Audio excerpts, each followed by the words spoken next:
Bendiciones, amados y amadas en Cristo. Seguimos en diciembre 2020.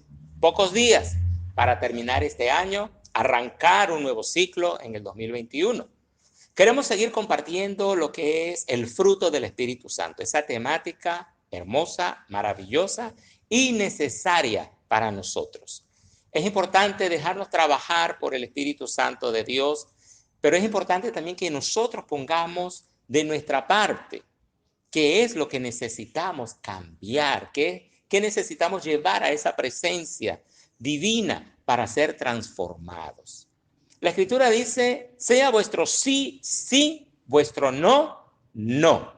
Es decir, hay que ser determinantes en la vida, determinantes en lo que tiene que ver con la familia, determinante con la salud, determinante con nuestro destino eterno, salvación eterna o descuidar esa salvación eterna, ser determinantes en nuestro servicio a Dios y en el fruto que queremos dar para nuestro Dios.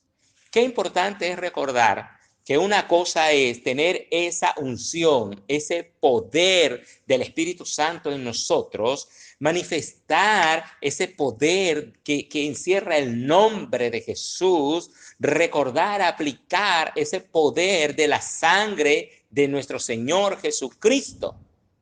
Pero cuán importante es tu carácter, tu forma de ser, tu forma de pensar, tu forma de hablar, tu forma de actuar. Y allí es precisamente donde necesitamos ser firmes en lo que nosotros trabajamos en nuestra propia vida, con el auxilio, con la ayuda, con la guianza, con el respaldo, con la gracia, con la unción del Espíritu Santo. Pablo es categórico cuando dice el fruto del Espíritu Santo es. No está hablando de que pudiera ser que tú cambies o puede ser que tengas una relación buena con Dios o con las demás personas. No está hablando de cosas opcionales, está siendo determinante. No es que puede ser o a lo mejor no puede ser. Si hay una relación de la persona con Dios, si hay un acercamiento del pecador al santo, al Dios santo, si hay una comunión del Espíritu de Dios con el espíritu humano, si nosotros permitimos que esa palabra se haga carne en nosotros, pues tiene que haber cambios, tiene que haber transformación, tiene que haber el derribamiento de estructuras pasadas para darle libertad a lo que Dios quiere edificar, a lo nuevo de Dios en nuestras vidas. Muchas veces la palabra nos ha dicho que hay que dejar atrás lo pasado para que pueda fluir lo nuevo, especialmente lo nuevo de Dios, que es lo que nos interesa.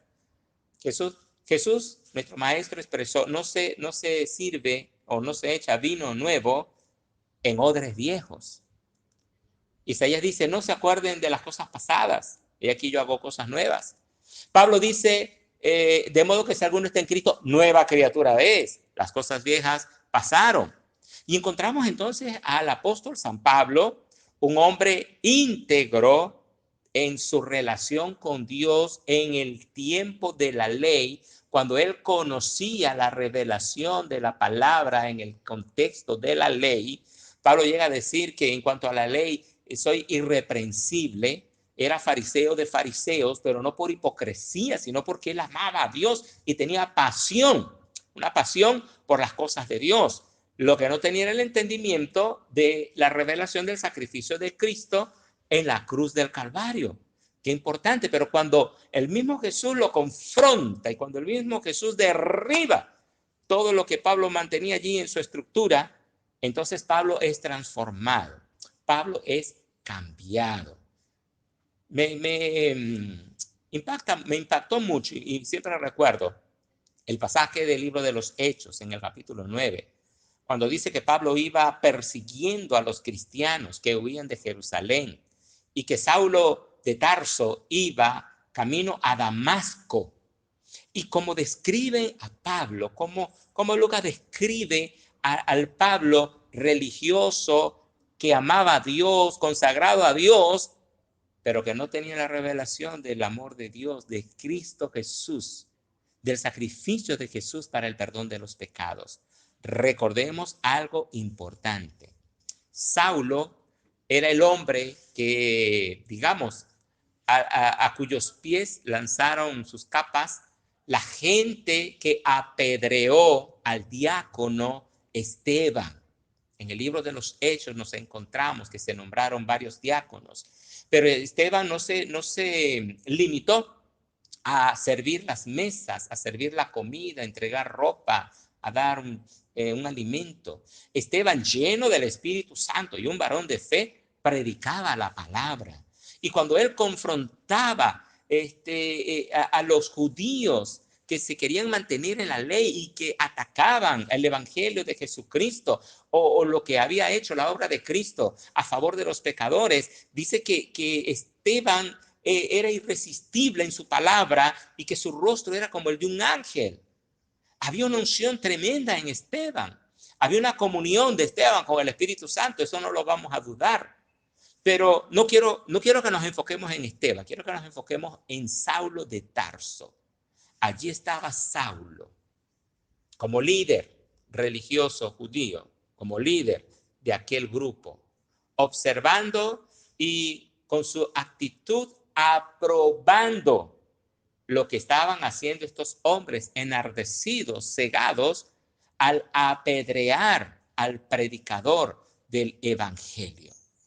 Y fue tanto lo que sintió, el celo que sintió Saulo, que él mismo comenzó a perseguir y encarcelar a los cristianos. Los arrastraba, dice la Escritura.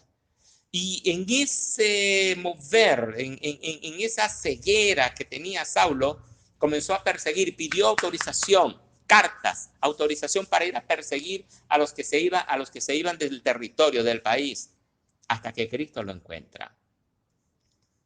Cristo lo lanza al suelo. Cristo técnicamente le reprende. Y encontramos a un Saulo cambiado. Señor, ¿quién eres? Saulo, hombre que conocía la Escritura, reconoció que algo sobrenatural de parte de Dios estaba llegando a su vida. Era algo determinante para su vida. Y Saulo es cambiado. Aquel que respiraba amenazas y muerte. Así lo describe Lucas. Saulo de Tarso, el religioso, el que amaba a Dios, el que guardaba la ley, respirando amenazas y muerte. Iba camino a Damasco cuando Jesús le sale al encuentro. Una persona que mata, una persona que persigue, una persona que violenta, una persona que infringe dolor solo por diferencias en cuanto a las creencias religiosas y tantos ejemplos que hay hoy en el mundo referente a los cristianos y a otros grupos religiosos, encontramos que Saulo fue transformado en aquella forma de pensar. Y que Saulo, por ese amor que reconoció en Cristo hacia él, Pablo llega a decir, yo soy el primero de los pecadores. Pablo no ocultaba que aunque era un hombre practicante de la religión, tenía muchos defectos. Y ese acercamiento a Dios y esa comunión con el Espíritu Santo le permitió a Pablo ser el mayor exponente de la doctrina cristiana. Y encontramos en las Escrituras temáticas del apóstol San Pablo referentes a su aprendizaje con el Espíritu Santo. Pablo es el que nos habla en la carta a los Corintios respecto a los dones del Espíritu Santo. También nos habla en la carta a los Romanos respecto a los dones. Nos habla respecto a lo que son vamos a decir, las manifestaciones y la forma de fluir del Espíritu Santo. Nos habla del hablar en lengua, nos habla de muchas cosas. Pero al mismo tiempo de que el apóstol San Pablo nos habla, nos revela cómo es ese fluir del Espíritu de Dios en poder en nosotros, también Pablo da testimonio de ese poder fluyendo en su vida. Pablo también nos habla de el trabajo que hace el Espíritu Santo para con nosotros y de esa relación que debemos llevar con el Espíritu Santo de nuestro Dios. No contristéis al Espíritu, son palabras del apóstol Pablo. No contristes la persona del Espíritu Santo. No apaguéis al Espíritu. Antes bien, sed llenos del Espíritu Santo. Es decir, que Pablo no está hablando de algo que él escuchó o de algo que él aprendió por otro. Pablo está hablando de su experiencia.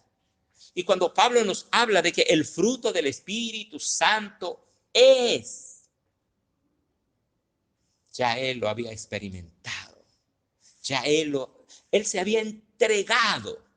Y aquel colosal capítulo de 1 Corintios 13, después de que Pablo habla de tantas cosas del poder del Espíritu Santo manifestándose en nosotros, Pablo dice al finalizar el capítulo 12, pero yo os muestro un camino aún más excelente. Y arranca el capítulo 13, conocido como el capítulo del amor. Y ahora permanecen la fe, la esperanza y el amor. Y la mayor de estas es el amor. Y cuando Pablo comienza hablando en Gálatas 5, en el versículo 22, mas el fruto del Espíritu Santo comienza con amor. Es esa motivación, es esa fuerza que le da al creyente ese anhelo de buscar, de ser transformado, de ser cambiado a la imagen y semejanza de Dios. Así que esto no es opcional. Tú no puedes ser un creyente que le sirve a Dios, pero amargado, iracundo, pesimista, negativo. No puede ser un creyente que le sirva a Dios, pero que se mantenga en pleitos en el hogar, en dificultades en la iglesia, en chismes en la congregación o en su vida. Tiene que haber un cambio: amor, gozo, paz, paciencia, benignidad, bondad, fe, mansedumbre, templanza. Tiene que haber un en tu vida. El fruto del Espíritu Santo es. Así que hay que manifestarlo. Hay que cultivarlo y compartirlo. No es solamente para que tú lo disfrutes. Hay que llenar al mundo. Hay que llenar esta creación. Hay que llenar todo lo que conocemos. Hay que llenar el mundo con el fruto del Espíritu Santo para que ellos sepan que es posible cambiar. Padre, yo te alabo y te bendigo. Y te pido que en esta hora tú nos guíes en todas las cosas, Señor, que necesitamos trabajar, Señor, que necesitamos transformar, que necesitamos cambiar en nuestra vida. Señor, que ya no sean las obras de la carne, que ya no sea la manifestación de una herencia pecadora por naturaleza, que el verdadero ADN de Cristo se manifieste en nosotros y podamos dar un fruto digno de ti, el fruto del Espíritu Santo. Por eso nos rendimos a ti en esta hora, Padre Rey, y te pedimos que nos guíes, que nos ayudes, nos bendigas. Y Espíritu Santo, no nos sueltes. Sigue con nosotros. Sigue trabajando con nosotros. Sigue trabajando en nosotros. Porque nosotros daremos tu fruto. En el precioso nombre de Cristo Jesús. Amén. Bendiciones, amados. Nos vemos en las redes. Con el favor de Dios.